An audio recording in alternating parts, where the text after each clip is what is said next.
So welcome to the final of 6 classes covering key sutras of Patanjali's teaching.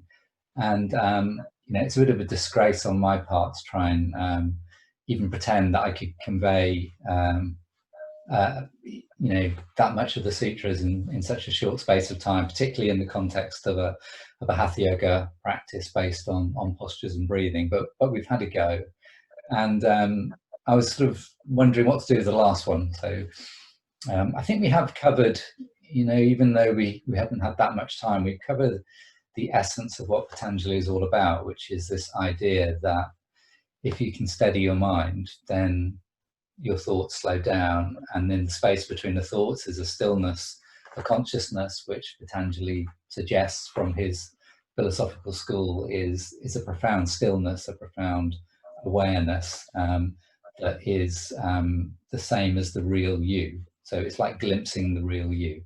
And at other times when we're completely wrapped up in thoughts or on an emotional roller coaster, we're somewhere else. We're not as grounded in our true self, according to this sort of theory of the self and theory of the body and the mind. So we cover various aspects. We remember practice and non-attachment was a real key tool for Patanjali, and we brought that into the practice. So the way we do our practice, trying to do it regularly, but without expectations, without setting too many goals. So I kind of hinted last week that I was going to try and focus on the final part of Patanjali's teachings, which is all about kaivalya, freedom, enlightenment, the superconscious state of samadhi. But it's a little bit esoteric, and he describes many different levels of enlightenment, which are quite hard to unpick.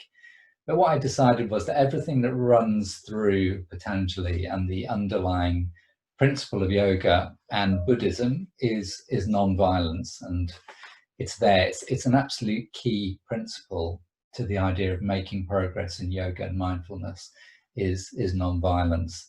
And as people like Gandhi showed, it can be an extremely powerful tool of personal change and social change. And non-violence doesn't mean timidity or cowardice. It often means extreme bravery in the face of oppression and violence. So we'll look at non-violence. The Sanskrit word is ahimsa, non-violence. It's the first of the yamas in Patanjali's 8 limbs of yoga. It's, as I said, it kind of underlies everything else.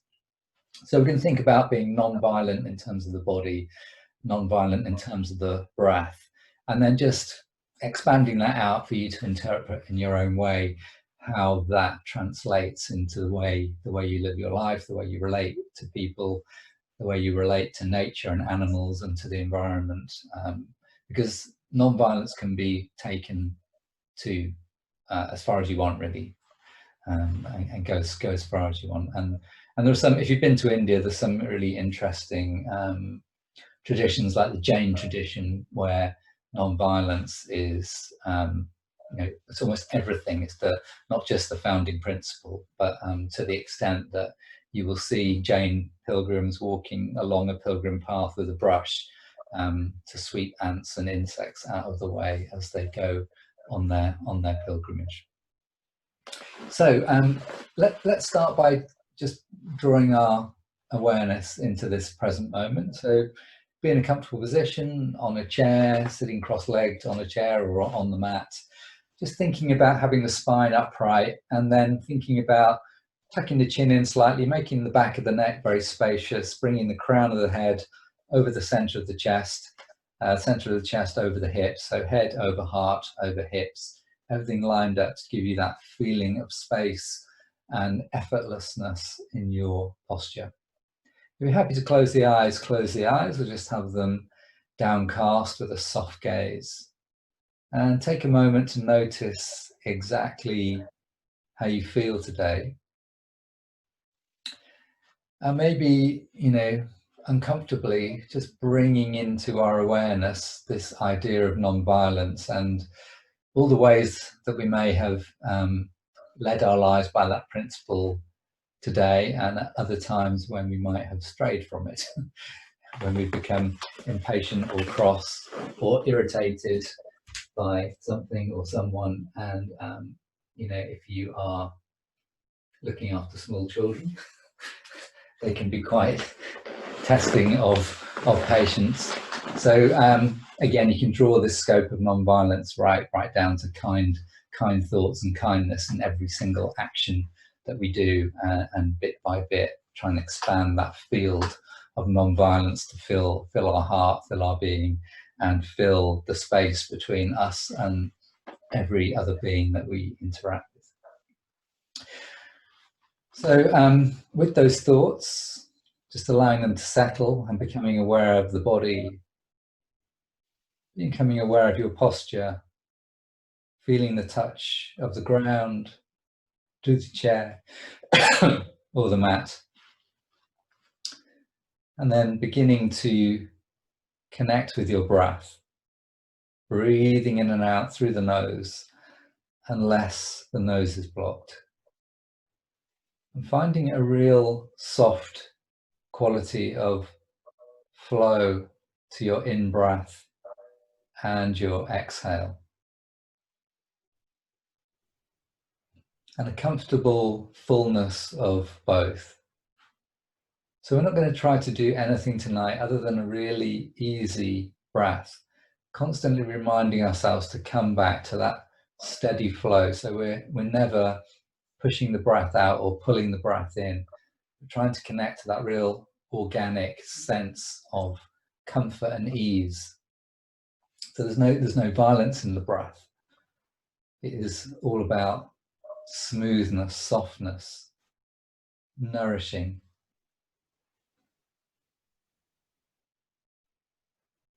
Unless we start with a really compassionate, non-violent attitude to our own practice and to ourselves, we really can't hope to have any kind of foundation to give that to others in an authentic way.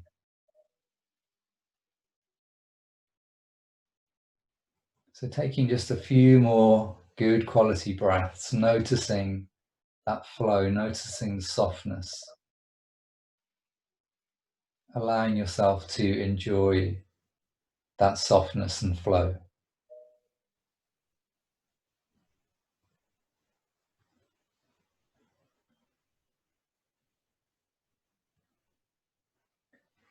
And allowing the body to soften a little bit in its posture, particularly in the shoulders as you exhale. And feeling that that inhale is really drawing breath and energy into the center of your physical body.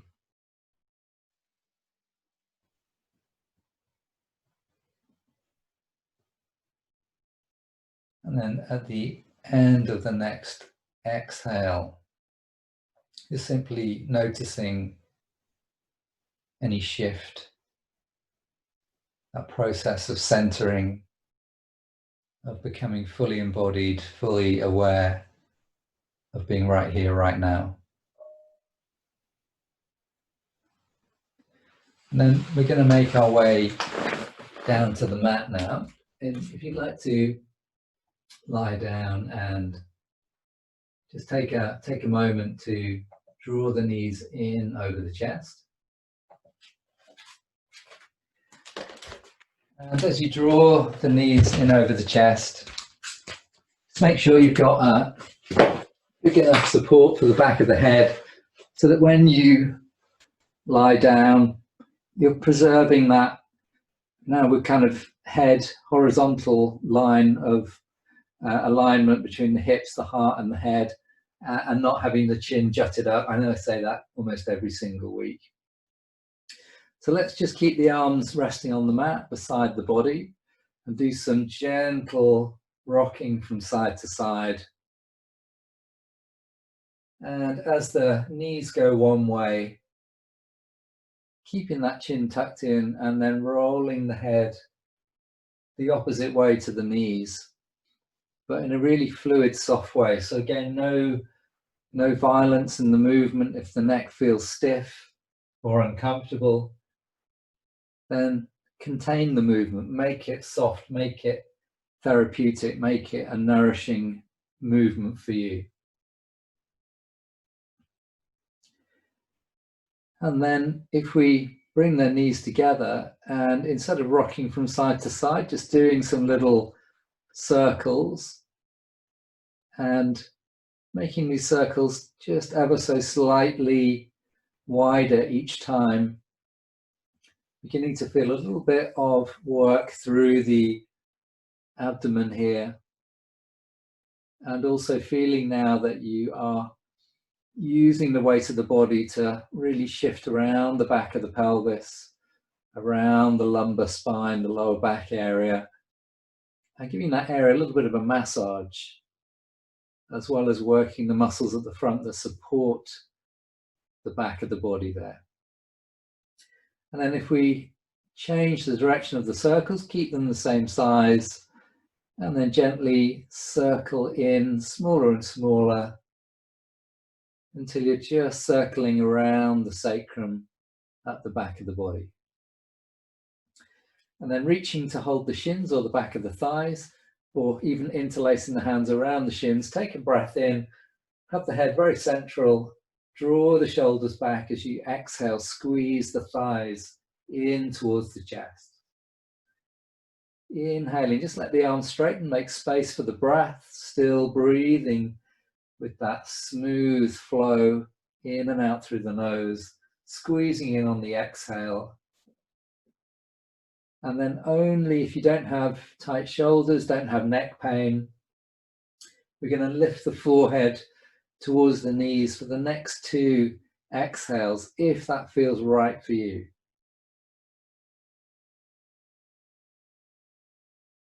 So part of applying that principle of non-violence to our practice is having that truthful discrimination about what practice is right for you, and just doing that practice and not pushing yourself into a place that is not quite right for you. So let's take one hand onto each knee now and shift our focus to the hips.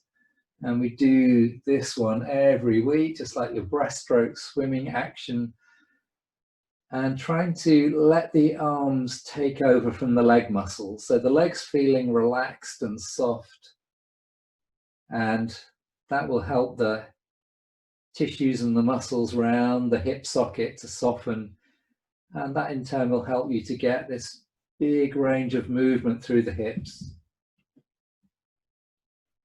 So important to do some hip opening every day, particularly if you get as old as I am and the hips can really stiffen up if you're just doing a lot of sitting around in the chair. So let's do a couple of circles around in the other direction.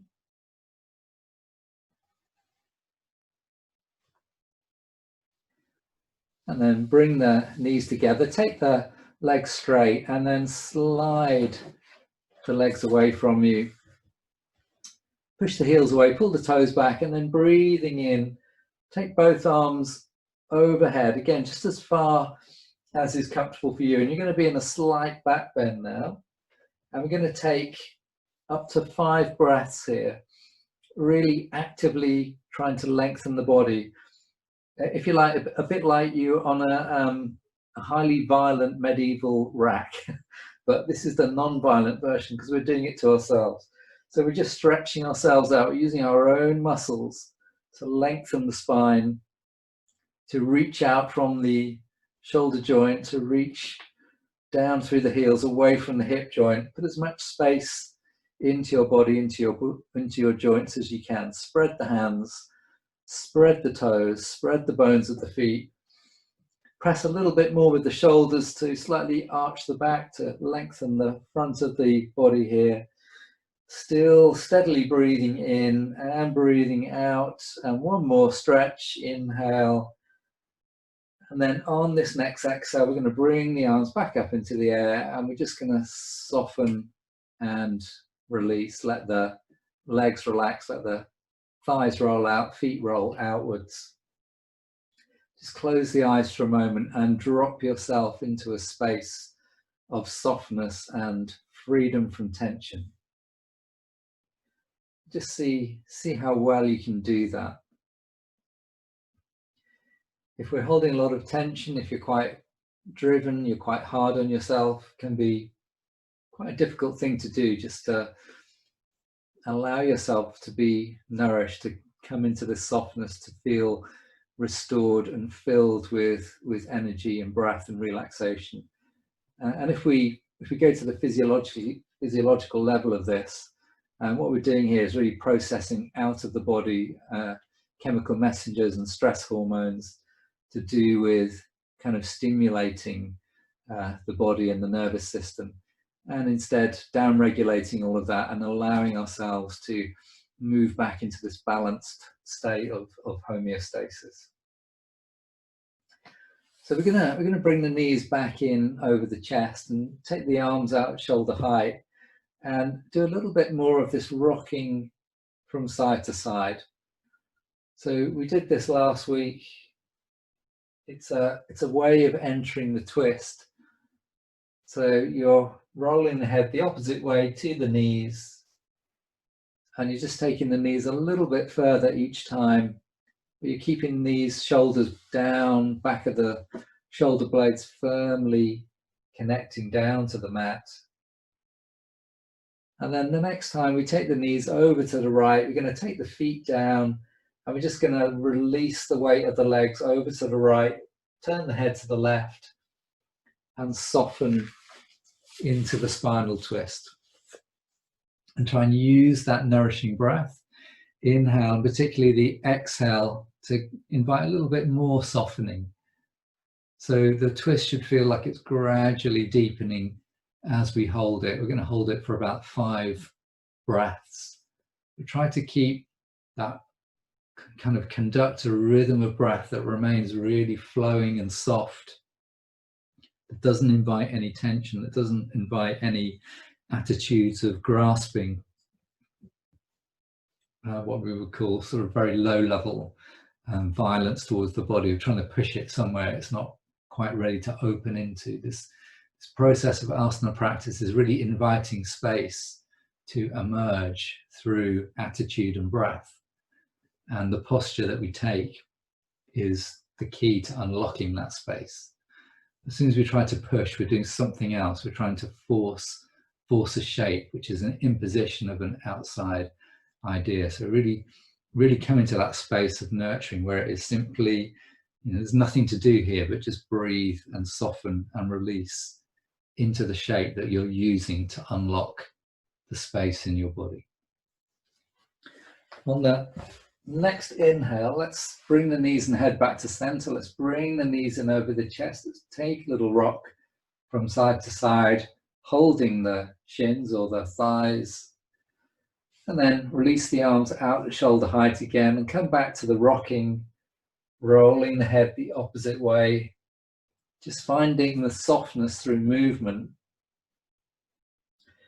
Really good friend of mine, Jacqueline Cooper down in Bedford, does a lot of these soft rocking movements to find space in the body. And I really think it works very well. So the next time the knees are going over to the side, just let them go a little bit further, drop the feet down, release the knees, turn the head the opposite way, and in exactly the same way, just use your breath. Invite the body to soften, invite the experience of the twist just to develop and become something else, becomes a little doorway to transform something. In this case, the experience of the spine and the experience of space within the vertebra of the spine.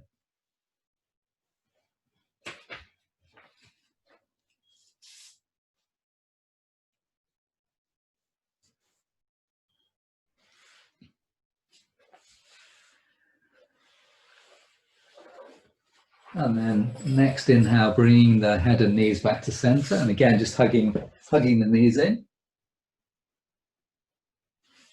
So it's a real chill out session tonight.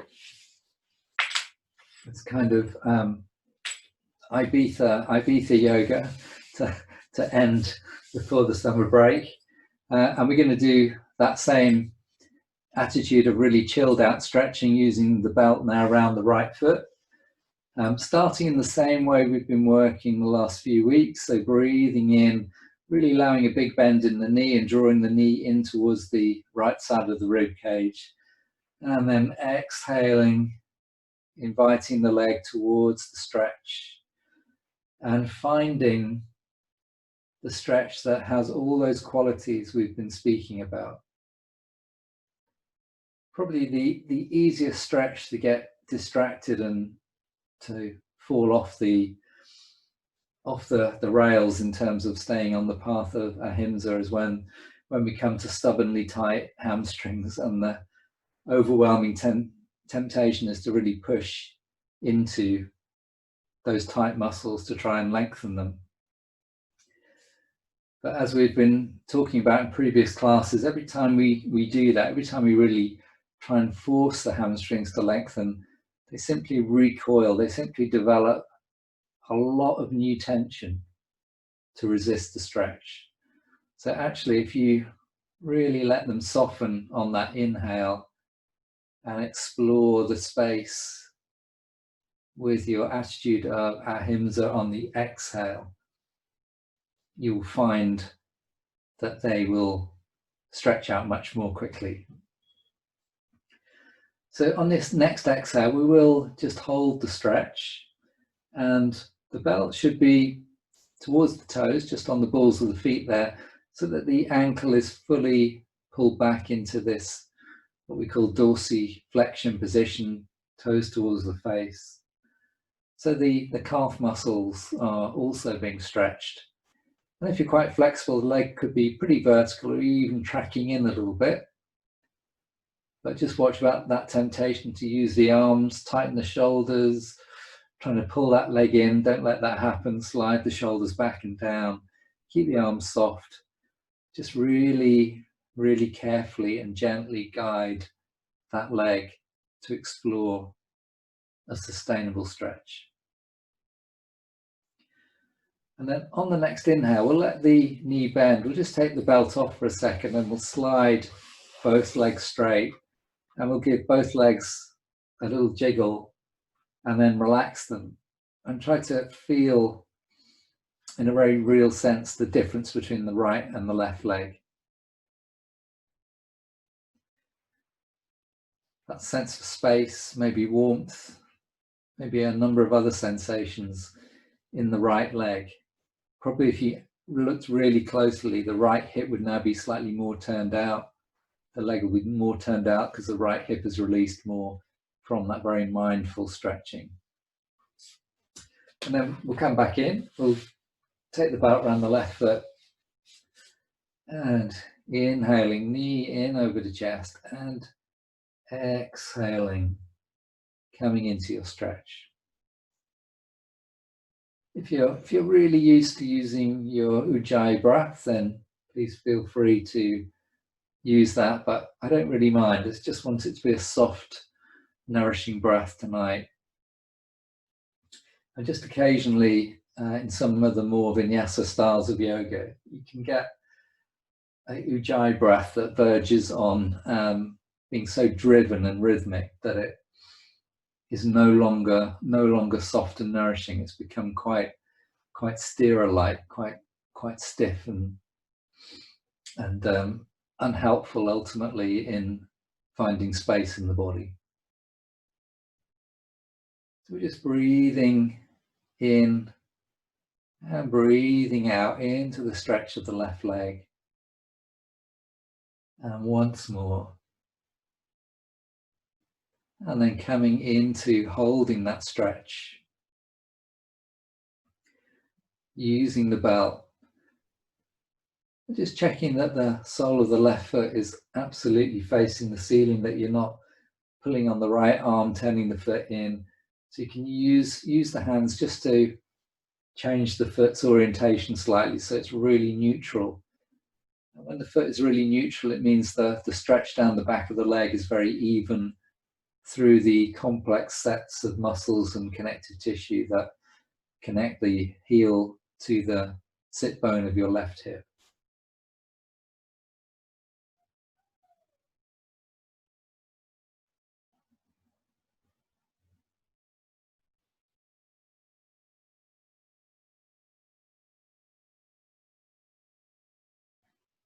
Lovely, well done. And then breathing in, let the left knee bend. We'll take the belt, put it on one side. We'll slide the legs straight again, give them a little bounce.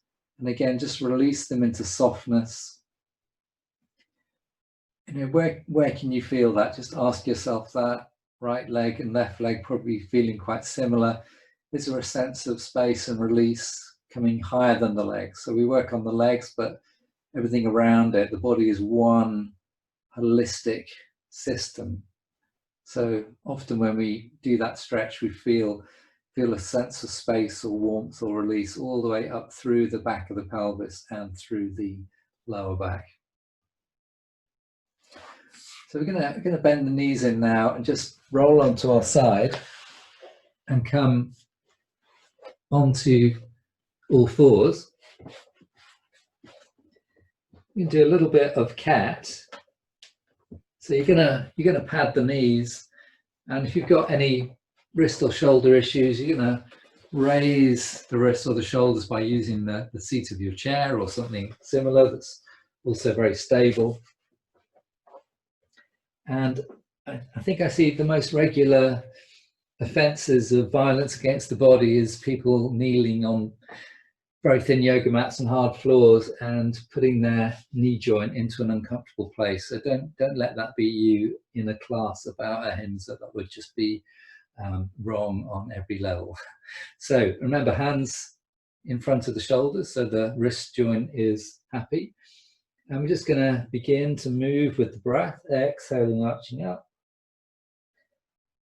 Inhaling, really softening and letting gravity do most of the work in terms of taking the spine into back bend. Exhale, coming up. Inhale, softening and opening up. And then take a little focus onto the shoulder blades. And see if you can think about, as you breathe into the back bend position, if you can slide them away from the ears and down the back towards the hips. And as you do the opposite movement, the exhale, feel that as you lift the spine, you're allowing the shoulder blades to slide to the top of the ribs. So now we've got lots of movement in the shoulder girdle as we do the cat stretch, as well as lots of movement in the spine. And then on the next inhale, just coming back to neutral. So one last thing we're going to do in this cat is bring the knees together and then stretch one leg away from you. So we've just been doing this stretch with the belt, but this time we're focusing a little bit more on the toes, because you're about to dust off your flip-flops or even walk along a nice sandy beach, hopefully, and get the sand between your toes. And that's really, really great for the feet. So if we rotate the heel with the toes tucked under, we can stretch out the whole of the sole of the foot. And then a bit less comfortable for some of you is to scrunch the toes under and do the same movement. But with the leg extended like this, there's very little weight going through the toes, so it's slightly more comfortable. I've run out of mat, so you know, if your foot is on the hard floor like me, that's going to be less comfortable than if you have it on the mat or on a bit of support. And then changing to the other side, tucking the toes under, push the heel away, and then rotating the heel from side to side, just like a little windscreen wiper there. And as you're probably feeling, this is also a hip opening movement. And then try it with the toes scrunched under.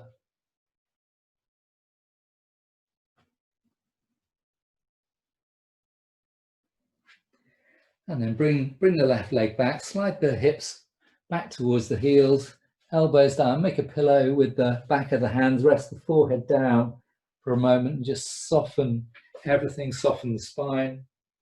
This is a back lengthening position. We're just giving the shoulders and wrist a rest for a moment before we do our next practice.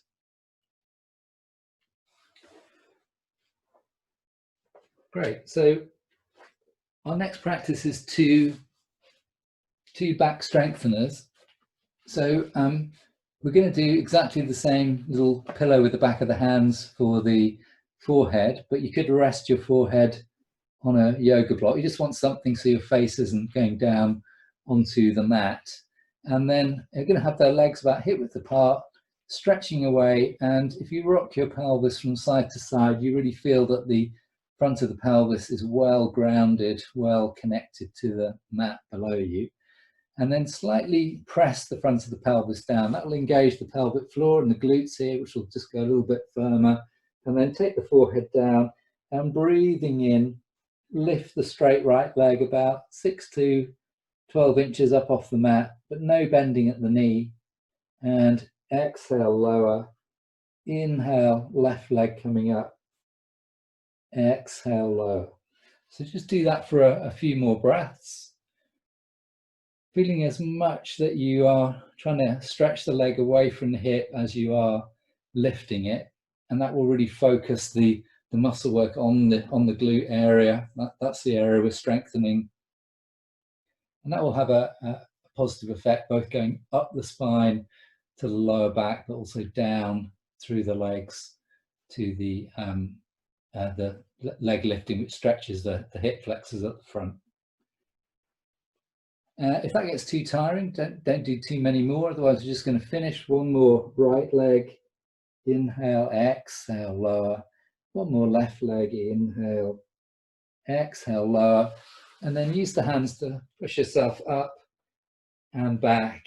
And this time coming into pose of the child. So hands reaching back towards the ankles, forehead resting down. If it doesn't quite reach the floor, doesn't matter. Just tuck the chin in, let the head hang forwards. Let the weight of the head stretch out the back of the neck for you.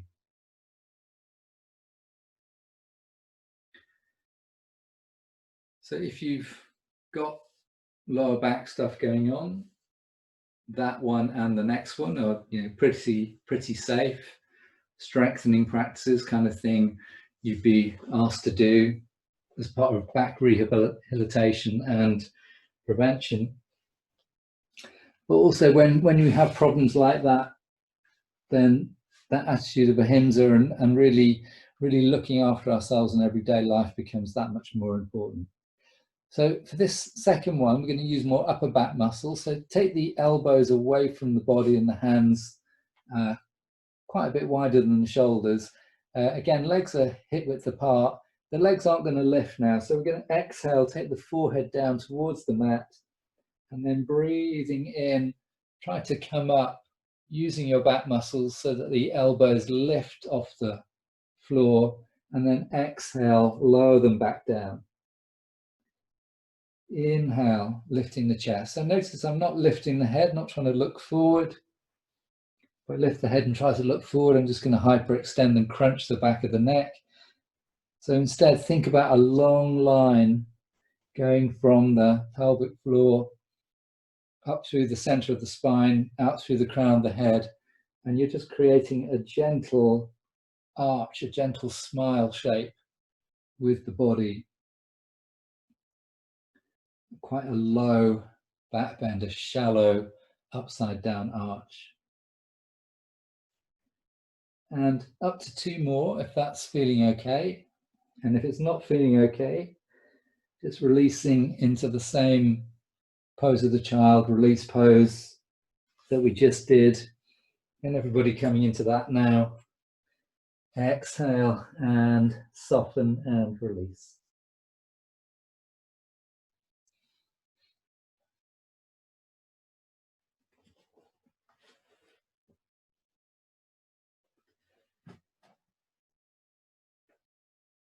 Very good. And we're going to transition now up to standing via doing a downward facing dog. So if you're used to doing this pose and you don't have any reason not to do it, and you're on a nice non-slip surface, you can just tuck your toes under and come into the pose. I'm going to do it with the knees well bent, and this is a pose that is tricky for anyone with wrist or shoulder issues or any cardiovascular issues. So use the back of the chair and make exactly the same shape, but this way.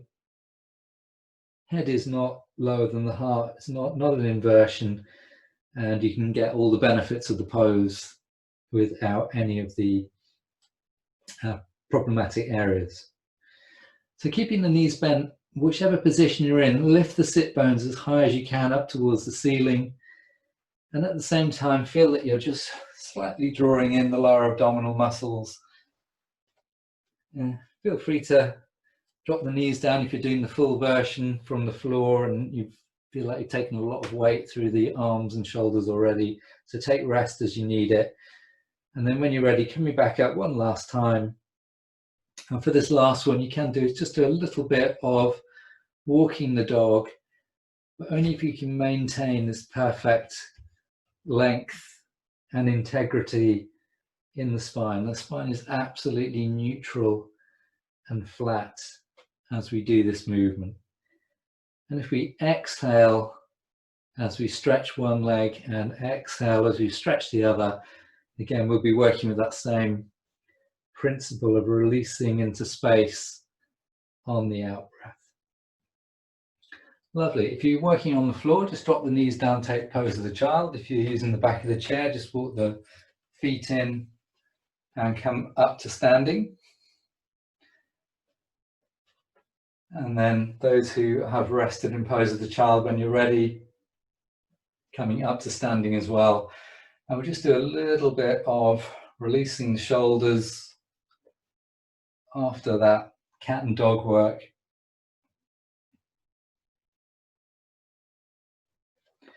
And then giving the arms a shake.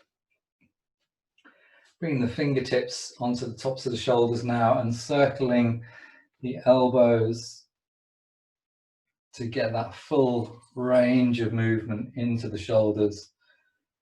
And if you've got discomfort in the shoulders, please just narrow the circumference of your circling. Just find that comfortable place for you to work in so that you are sticking with that principle of non-violence towards yourself. And exhale, release. Feet are hip width apart or just a tiny bit wider if you're tall and steady. We're going to do a little bit of balancing now. So if you want to have the back of the chair or a wall nearby, either as insurance or if you feel like you might lose your balance, please do that. So we'll bring the hands in front of the heart. And then as we exhale, we're going to release the hands down, roll the shoulders back to turn the palms out. And then inhaling, sweep the arms up. And they palms may or may not come together above the head. And exhale, draw the hands down through the heart. And again, finish the exhale release, breathing in. So we do this practice most weeks as our transition to connect us back to the breath, to come from floor work to standing work. But this week, with our theme of exploring Ahimsa, we've just got this additional idea that we are gathering resources and concentrating them in the center of our body, this idea of self-nourishment and self-care, of non-violence towards the self, to create the resources, the inner resources, so that we can take that attitude effectively outside to others. So we're going to add in a little bit of toe work and heel lifting. So the next inhale, lifting the toes, feeling the arches of your feet activating, and as you exhale, relaxing the toes down. And the next inhale, press the toes into the mat, let the heels lift just a centimetre or two, and release back down to the floor on your out breath. Back to the toes. Extraordinary how little amount of foot can feel like it's touching the ground when the toes are fully lifted. You're right on the tripod of your heel and the two balls of the front foot. And you're really springing and strengthening those arches of the feet, the inner arch, the outer arch, and the medial arch. And they're all really important for foot health. And they're all actually really important for lower back health, knee health, hip health. Everything starts with the feet, the 26 bones there, in terms of mediating the forces that come up through the ground as we stand, walk, or run. So let's just do one more for the toes, one more for the heels.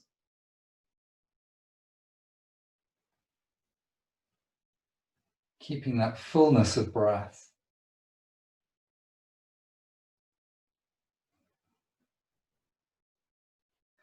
And then this time, releasing the arms down, giving them a shake. And then breathing in. So our balance in this class is going to be the simple one of the heron.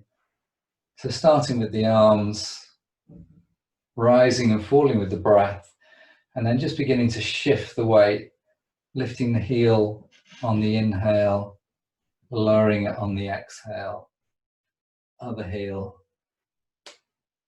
And you could not go any further than this, or you could begin to just lift that foot or come right onto the point of the toes without any weight in the toes.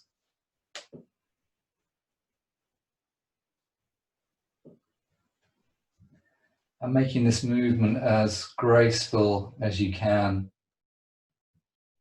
If it feels right, moving it on to lifting the whole leg with the in-breath and placing it down on the exhale.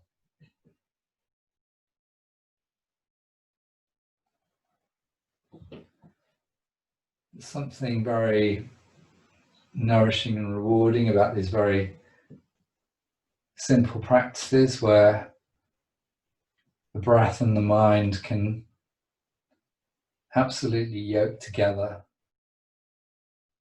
and it does feel like a moving meditation and not an individual asana.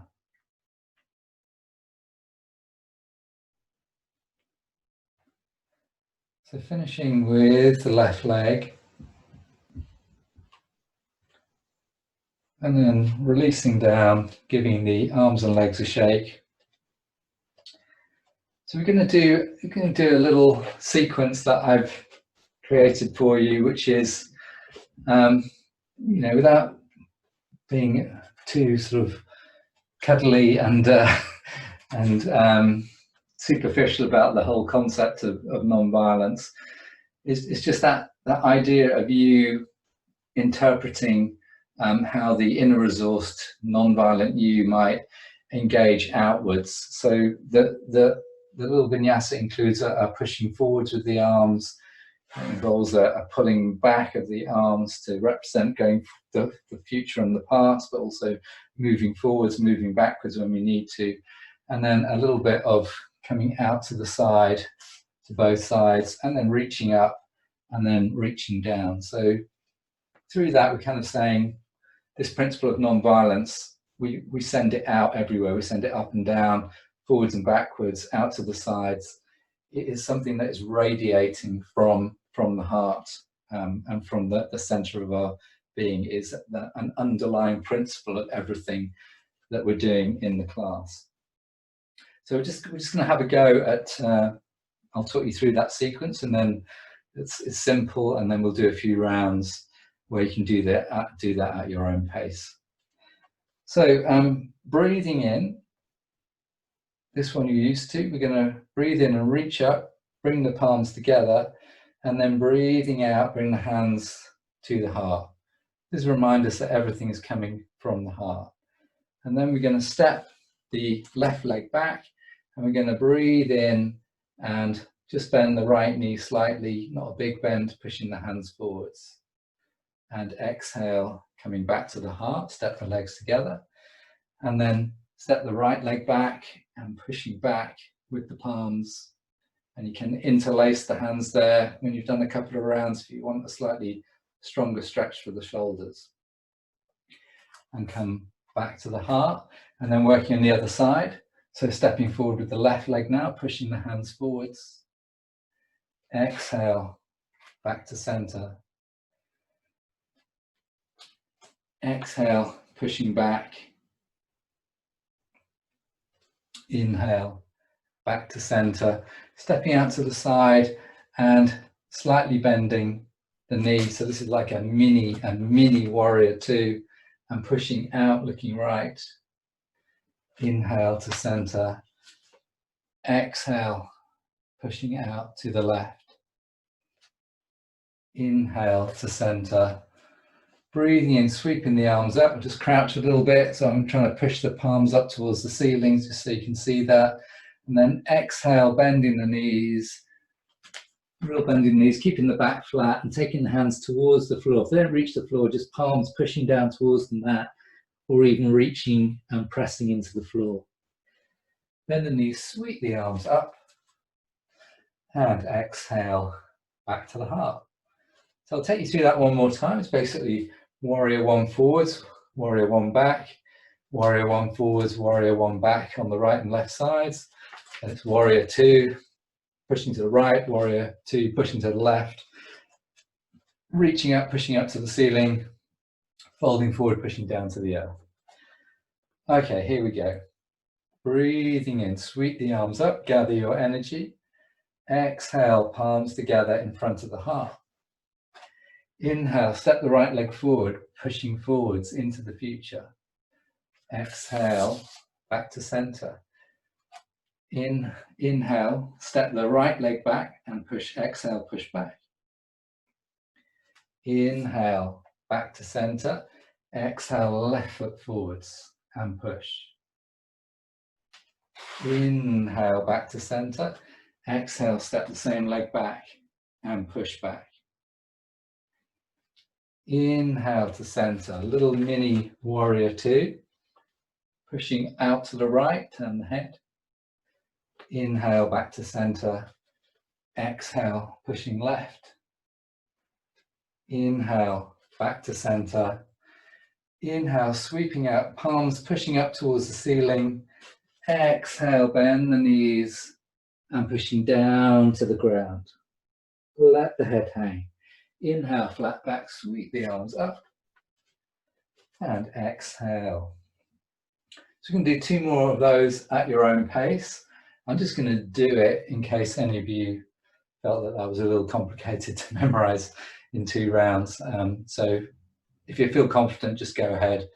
If you need a visual cue, I'll be doing it. So just beginning whenever you're ready.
Still working through that second round. Finish it when you're back at the starting position. Either a soft gaze down or just close the eyes momentarily and notice how you feel.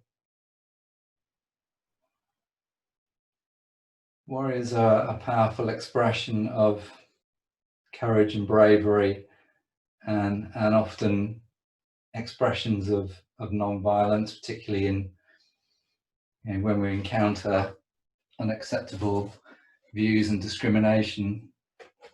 Take a lot of courage to challenge, so we need that, and we need that strength, and we need to push out and pull back in, and feel that we can go in every direction and have that resilience. So we're going to come down now to our closing pose, and as usual, resting the lower legs on the chair, resting something under the back of the head to get the back of the neck long and neutral. If you have a yoga block, place it under the back of the pelvis, and then allow your eyes to close or have a soft gaze to the ceiling. And just find that softness of breath. Notice the heart rate may be slightly elevated with the dynamic work,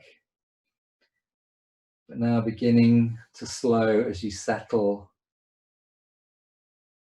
and just integrate the practices you've done so far, and as you prepare to come into your relaxation in a few breaths' time.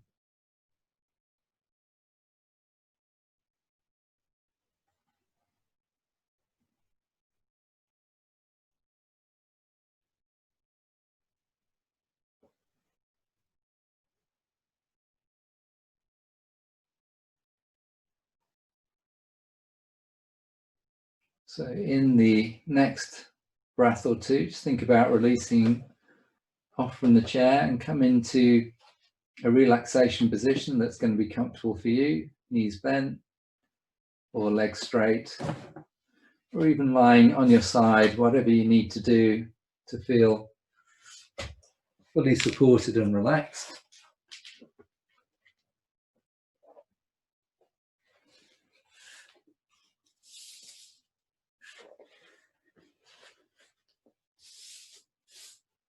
And then we're going to do a shortish relaxation using two techniques. One, tense and release.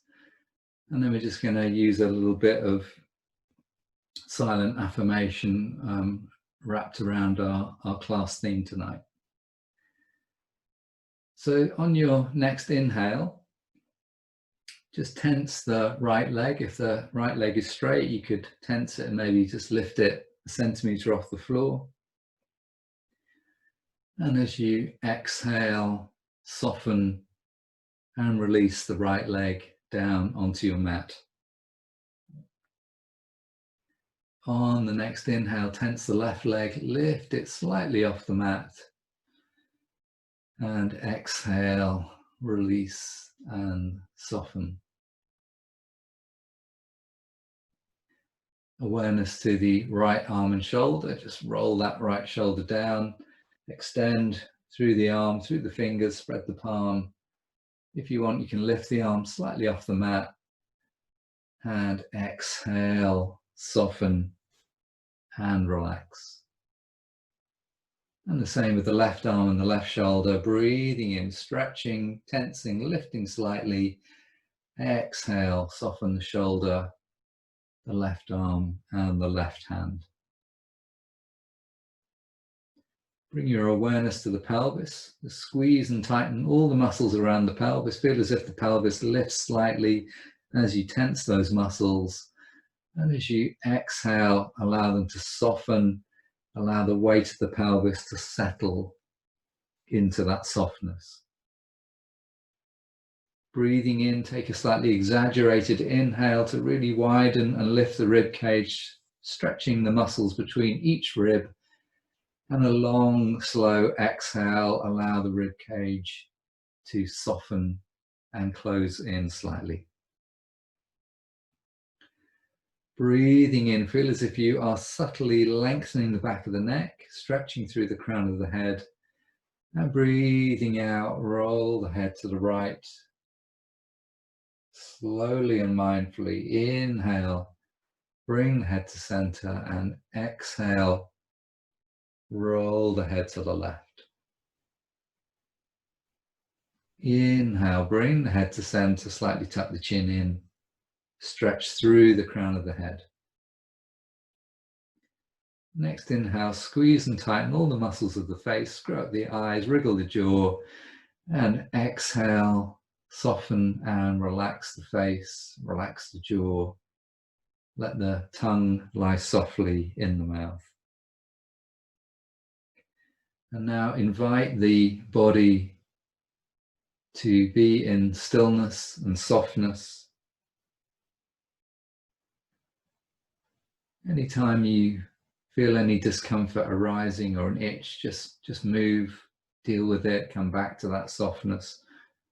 No suffering allowed. But if you can, stay in the stillness and softness of the physical body and bring all your awareness, all your focus now onto the breath. And again, without trying to overly control the breath, just nourishing it with this invitation to be soft and smooth on inhale and soft and smooth on exhale. And each time you inhale, you're going to have this thought that we are inhaling compassion towards ourselves. And each time we exhale, we are exhaling kindness to others. Inhaling compassion, exhaling kindness. And it's completely up to you if you want to think about exhaling that kindness to a particular person or creature or anyone in need, or if you just want to send that out as a general intention. The non-violence is based on this idea of compassion that is so compelling in the Buddhist tradition as well.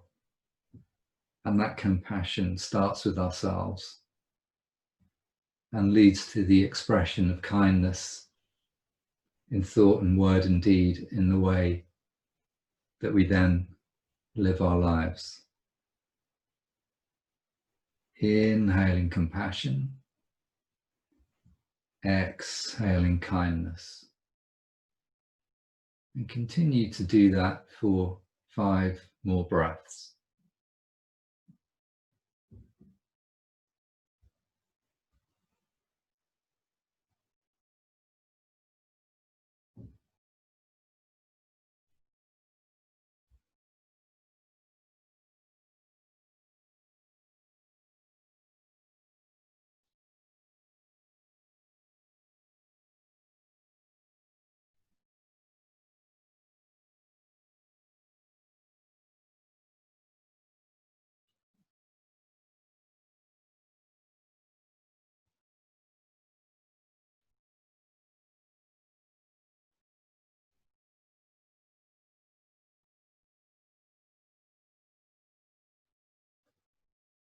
At the end of the next exhale, just let that thought, that affirmation on inhale and exhale go, and take a moment to just be with yourself, your body, your breath, your state of consciousness right here, right now.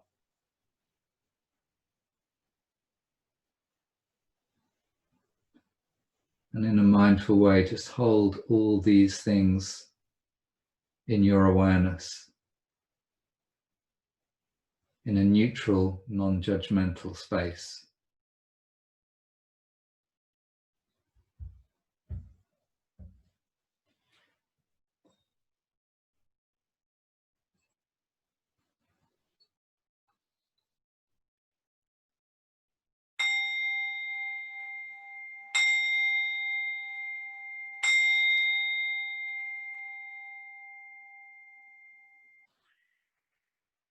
And then allow your breath to deepen and move the fingers, wriggle the toes. Gently stretch through the arms and the legs in any way that feels good. And when you're ready, be lying with your legs straight, bend the knees, roll onto your side. And then make your way back up to sitting, whether that's cross-legged on the mat or in the chair.